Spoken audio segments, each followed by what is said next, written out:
bakma. Ben yürürüm yolları tek başıma. Zaman dursun, gözyaşım aksa da bir tek söz söyletmem aşkıma. Ah sen arkana bakma. Ben yürürüm yolları tek başıma.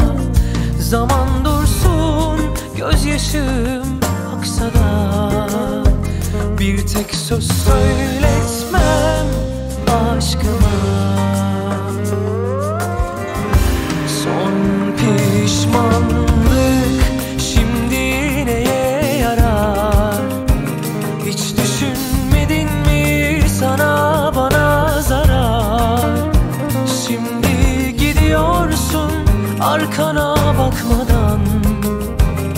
Geriye kalan koca bir yalan. Son pişmanlık şimdi neye yarar? Hiç düşünmedin mi sana bana zarar? Şimdi gidiyorsun arkana bakmadan. Geriye kalan koca bir yalan.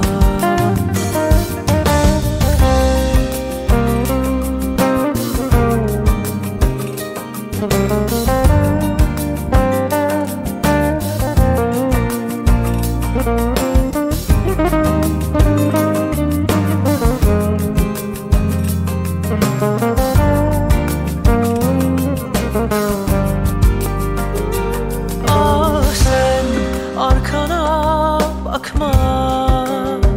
Ben yürürüm yolları tek başıma. Zaman dursun, gözyaşım aksa da bir tek söz söyletmem aşkıma.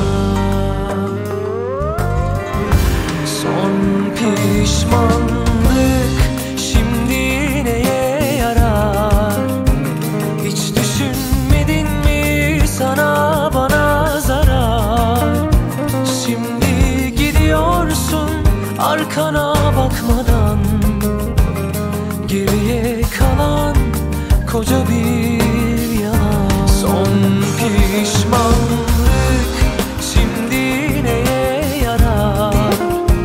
Hiç düşünmedin mi sana bana zarar?